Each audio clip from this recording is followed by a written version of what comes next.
여러분, 지금으로부터 무려 1700년 전의 인물인데요. 4세기에 살았던 성 안토니우스라는 분이 있어요. 근데 이분의 삶이 오늘날 우리에게 정말 놀랍도록 강력한 교훈을 줍니다. 뭐랄까, 집중과 목적에 대한 이야기인데요. 그의 삶을 들여다보면 마치 영적 거인의 완벽한 청사진을 보는 것 같아요. 대체 무엇이 그를 그렇게 특별하게 만들었을까요? 오늘 그 비밀을 한번 파헤쳐 보겠습니다. 자, 10만. 이 숫자가 뭘 의미하는 걸까요? 이게 진짜 놀라운데요. 단 한 사람, 그것도 광야에서 홀로 수행하던 은수자가 이끌었다고 하는 제자들의 숫자입니다. 아니, 혼자 살던 사람이 어떻게 10만 명이나 되는 사람들을 이끌 수 있었을까요? 정말 믿기지가 않죠. 바로 이겁니다. 이게 오늘 우리가 풀어봐야 할 핵심 질문이에요. 어떻게 단 한 사람이 이집트의 모든 평신도 수와 맞먹을 정도의 거대한 영적 운동을 일으킬 수 있었을까요? 그의 엄청난 영향력 뒤에는 분명히 뭔가 비밀이 있겠죠. 그 비밀을 찾아서 그의 삶 속으로 한번 들어가 보시죠. 네, 안토니우스의 그 놀라운 힘의 근원을 알려면 역시 그가 걸어온 길을 봐야겠죠. 부유하게 태어났지만 모든 걸 버리고 광야로 향하는 정말 급진적인 여정이었어요. 모든 건 바로 거기서부터 시작됩니다. 자, 그의 인생을 한번 보세요. 정말 드라마틱하지 않나요? 20살에 복음 말씀을 듣고는 막대한 유산을 그냥 다 줘버리고 도시를 떠나요. 그러고는 무덤에 들어가 삽니다.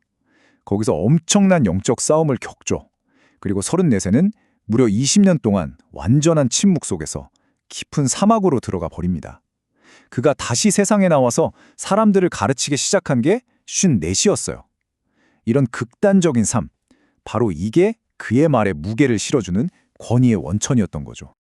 이 일화 하나만 봐도 그가 어떤 사람이었는지 감이 오는데요. 악마한테 거의 죽을 만큼 맞고 발견됐는데 보통 사람이면 당연히 도망쳤겠죠. 그런데 그는요, 자기를 다시 그곳으로 데려다 달라고 해요. 왜냐고요? 그 전쟁을 완전히 끝내고 싶다고. 정말 보통 배짱이 아니죠. 이 결단력 정말 상상을 초월합니다. 자, 그럼 이렇게 극단적인 삶을 산 사람이 대체 뭘 깨달았을까요? 이제부터 그의 가르침의 핵심 원리들을 하나씩 살펴볼 텐데요. 그 첫 번째 원리는 바로 희석되지 않은 순종입니다. 다시 말해 하나님의 계명에 대해 조금의 타협도 없는 아주 순수한 헌신을 말하는 거죠. 이게 가벼운 신앙의 비밀이라고 하네요. 안토니우스는 이런 질문을 던져요. 왜 신앙생활이 계명을 지키는 게 때로는 너무 무거운 짐처럼 느껴질까요? 꼭 그렇죠? 그의 대답은 아주 명쾌합니다. 바로 우리의 신앙이 이것저것 섞여 있기 때문이라는 거예요. 세상적인 욕망, 개인적인 취향, 이런 것들이랑 계명이 뒤섞여서 희석된 거죠. 마치 물에 이것저것 하면 무거워지는 것처럼요. 하지만 반대로 순수하게 계명 그 자체에만 집중하면 그 신앙은 오히려 놀랍도록 가볍고 기쁘고 자유로워진다고 가르쳤습니다. 그가 직접 한 말을 들어보면 더 와닿습니다. 계명은 무거운 게 아닙니다. 누구든 그걸 완성하면 진정한 빛이 되고 영원한 기쁨을 찾게 되죠. 보세요. 짐이 아니라 빛과 기쁨이라니 관점의 전환이죠? 바로 이게 그의 가르침이 가진 힘이었습니다. 자, 첫 번째 원리가 순수한 순종이었다면 두 번째는 뭘까요? 바로 멈추지 않는 전진입니다. 그는 영적인 삶을 오르막길에 비유했는데 이 비유가 정말 기가 막힙니다. 들어보시면 하실 거예요. 멈춰 서 있는 게 오르는 것보다 더 힘들다는 거죠. 한번 상상해 보세요. 가파른 언덕길에 서 있다고. 가만히 서 있으려면 어떻게 해야 하죠? 계속 다리에 힘을 주고 버텨야 하잖아요. 중력 때문에 미끄러지지 않으려고요. 엄청 힘들죠? 그러다 힘 빠지면 그냥 주르륵 미끄러져 내려가는 겁니다. 그런데 차라리 한 걸음 한 걸음 위로 올라가는 건 물론 힘들지만 버티는 것보다는 낫다는 거예요. 영적인 삶도 똑같다는 거죠. 현상 유지가 사실은 가장 힘든 길이라는 겁니다. 그래서 안토니우스는 아주 단호하게 말합니다. 길을 하나만 선택하라고. 하나님이냐 세상이냐. 둘 중 하나를 골랐으면 다른 쪽 문은 그냥 쾅 닫아버려야 한다는 거예요. 중간지대는 없어요. 왜냐? 오르막길에서 양다리를 걸치면 결국 미끄러져 내려갈 뿐이니까요. 자, 이제 마지막 원리입니다. 이건 어쩌면 가장 중요할 수도 있어요. 안토니우스가 모든 덕목을 지켜주는 마스터키 같은 거라고 말했거든요. 과연 그가 말한 최고의 덕목은 무엇이었을까요? 그가 제자들에게 물었던 질문인데요. 제가 여러분께도 한번 여쭤볼게요. 모든 덕목 중에 가장 위대한 건 뭐라고 생각하세요? 제자들도 이런저런 대답을 했겠죠. 믿음, 소망, 사랑, 또 겸손이나 자기절제, 용서 같은 것들요. 다 맞는 말이고 정말 중요한 덕목들이죠. 그런데 안토니우스의 대답은 이 모든 걸 아우르는 좀 더 근본적인 것이었습니다. 그의 대답은 놀랍게도 바로 분별력이었습니다. 분별력이라니? 좀 의외죠? 근데 왜 분별력이었을까요? 그는 이렇게 생각했어요.